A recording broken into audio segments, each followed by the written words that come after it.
Hi everyone, my name is Monique. And I'm Naveen from Before You Play. And today we're going to be showing you how to play a game that is currently on Kickstarter called Birdwatcher. This one's designed by Zakir Jafry and it's published by Oni Games. And this is a 2 to 4 player game where we will be bird watching, trying to collect different photographs of different birds and basically document them in our journals to try to score the most points. That's right. So at the end of the game, whoever has most points is awarded the Global Geographic Photographer Award. Yes. Very prestigious. Yes. And so today we're going to show you how to play the game. But before we get started, we do want to mention that this is technically considered a prototype, and so things are subject to change in the final copy. Now we do have a link to the Kickstarter campaign in the description down below, so if you are interested in the game, you could always click that and check it out. Also, if you have any questions, please feel free to leave them in the comments below and we'll try to get to them as soon as possible.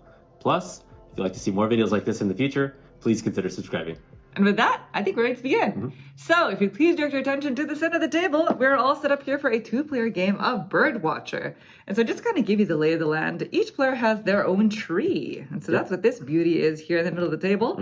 Our tree has room for up to 6 birds who are just kind of lounging in the tree space up here, as well as our photo journal at the very bottom, where we are going to be taking photos of our birds, bringing them down into our photo journal, as well as various publications in order to score points. And so the way that the game works is over the course of the game, we are going to be taking turns moving birds from the jungle into this clearing here, which is an invisible area, and then luring them from the clearing into our tree in order to snap photos of them. And before we talk about turn structure, let's take a closer look at the anatomy of a bird card. Bird cards come in 2 main types depending on the way that they score. And these scoring conditions are listed at the top left-hand corner of the cards. Some birds score a set amount of points at the end of the game, and these bird cards have a circular stamp with the point value at the top left-hand corner.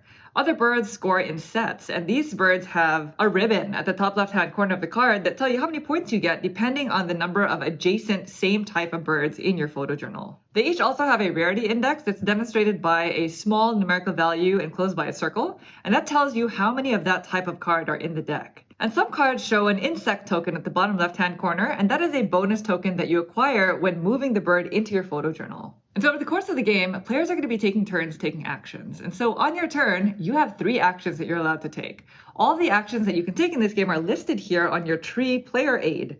A majority of them only cost 1 action in order to take them, but 2 of them require 2 actions.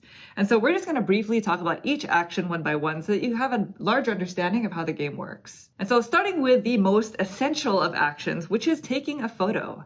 So taking this action allows you to take a photo of one of your birds to place them into your photo journal. In order for you to take this action, you have to have at least 2 birds in your tree. And the reason for that is because when you take the photo, your flash is so loud that it has to startle a second bird away. So say it's my turn and I would like to take a photo of one of my birds. I have to first choose a bird to startle into this empty clearing. Right. All of the birds in my tree currently have set collection scoring, meaning it is in my best interest to have several of the same type of bird. And so I don't really see any of this other yellow type bird anywhere else on the table. So this is kind of a good one to startle into the clearing. So I'm going to go ahead and take this and turn it 90 degrees to show that it's been startled, because startled birds cannot be taken in the same turn. And so the clearing we haven't really talked about, but basically this is an area that has room for 4 separate stacks of birds, which we are going to be luring birds from into our tree. This bird is going to become unstartled either at the end of my turn or if I ever place another bird on top of it. And so now that that's done, I'm going to choose a bird to put into my photo journal, and I'm thinking I'm going to place the migrator bird of paradise bird here. Because it has an insect token on the bottom left-hand corner, I gain one of those from the supply. Okay, here you go. Thank you. And so insect tokens are nice because at the end of the game, they're going to be one of these scoring criteria. You're going to score a certain number of points depending on how many unique type tokens you have left over. There are 5 different types in this game. And they're kind of rare. They are fairly rare. In addition, you can spend 2 of them on your turn to take an additional action. They're kind of multi-purpose. They're always good. Now that we have a bird in the clearing, let's try to add more birds into the clearing from the jungle. And so that is our next type of action. This is going to cost you 1 action to perform, and it is running into the jungle. So imagine you are running into the jungle screaming and just trying to startle all these birds to try to get them into the clearing where you can take photos of them, right? You're agitating them. Yeah. And so taking this action allows me to move all of the birds from the jungle, which are these 3 face-up birds here, into the clearing. And so I can take all of them and basically fill in these 3 empty spots, because like we were mentioning earlier, there are spaces for 4 separate stacks of birds here. But if you have any empty spaces, you must fill in those spots first. Now that we've emptied the jungle, we are now going to refill the jungle from the bird deck until there are 3 of them face up.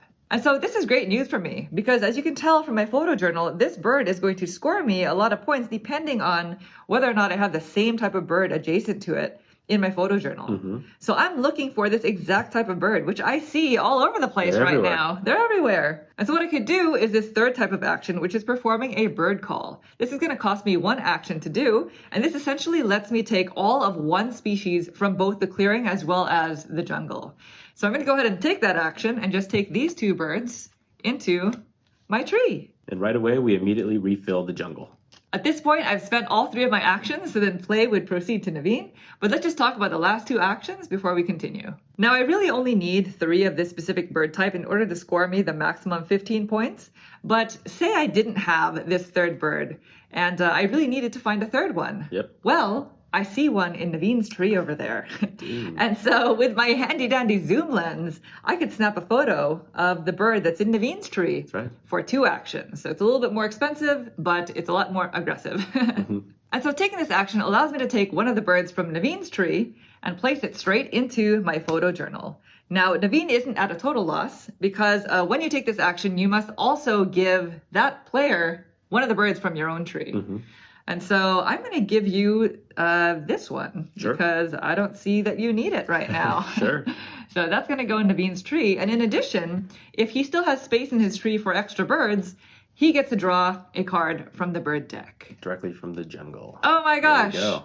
Wow, look at these. You got one. You got a great one. Yes. Now, the last action is called the Publish action, and this allows you to take one of the available face-up publications from the Academy, which is over here. Now, before we continue, let's talk about the anatomy of a publication card. The publication cards are going to be one of the ways in which you can score points at the end of the game, but they also sometimes give you in-game bonuses. Publications also come in 2 different types. The red ribbon publication cards have conditional bonuses.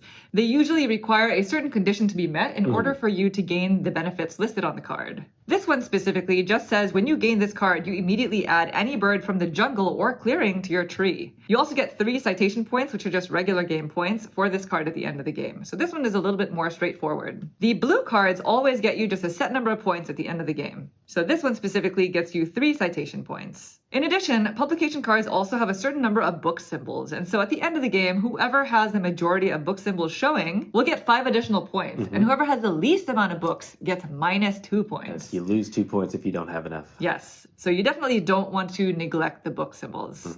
Now, when taking a publication card using the Publish action, this is going to cost you 2 actions to do, and it goes directly into your photo journal. The thing about that is it splits your species in half. And so if I hadn't moved my 3rd bird of this type into my photo journal before putting the publication there, I'm now no longer going to score those max 15 points because it's going to start a new set of birds after the publication. Also, sometimes the order in which you place the publication card in your photo journal matters for scoring points. So this is an example of a conditional publication. It says that I'm going to get 2 citation points per page with no insect in it for the preceding 4 pages of your photo journal, which means I want to place this publication card after 4 cards in my photo journal that do not have that insect symbol. That's right. So this would not be a good time to play this card. Not at all. And so timing is really important when you take these publication cards, and you want to make sure that your photo journal is really in line with the cards that you're taking. And because order matters for these publication cards, you are not allowed to rearrange any of the cards in your photo journal. Whenever you acquire more cards into this space, it's always going to be increasing to the right. This is also the main way in which the game will end. In a 2-player game, as soon as somebody has 16 cards in their photo journal, that's going to trigger the end of the game. You finish the round, and then you go into endgame scoring. And the other way in which the game could end is if somebody goes to draw a card from the jungle and there are no more cards left. Once the game ends, then all players go into final scoring, and the table might look a little something like this. And so endgame scoring is based off of 5 different parameters, which are all listed on your player aid over here, starting with scoring all the cards in your photo journal. You're going to score the sets of same type species that you have from left to right, as well as each of the publications based off of their conditions or just straight points. Then we're going to award 2 different species awards, depending on a couple of different things. The first one is to the player who has the most of these black sickle bills. This is a very specific type of bird card that you're going to see. Whoever has the most of them gets 7 points, while second place gets 3 points. Then, the player with the most species variety in their photojournal is also going to be awarded 7 points, with the second most 3 points. After that, we're going to score for our unique insect tokens based off of the chart on your player aid here. And so because I have 3 unique insect tokens, this is going to score me 6 points at the end of the game. And finally, we're going to hand out publication awards based off of who has the most number of books showing on your publication cards. Whoever has the most of those books showing is going to earn 5 points, and whoever has the least gets minus 2 points. And at that point, whoever has the most citation points is the winner and gets awarded the Global Geographic Photographer of the Year award. That's right. And that is essentially how you play Birdwatcher. Now, like we were mentioning, this game is currently on Kickstarter. If you have any questions about anything you've seen here in the video today, please go ahead and leave a comment down below and we'll try to get back to you as soon as possible. Thank you all so much for watching the video. We hope you enjoyed it. If you do have any questions, like Monique said, please leave them in the comments. And of course, if you like these kind of videos, please consider subscribing. Thank you. Thanks. Bye.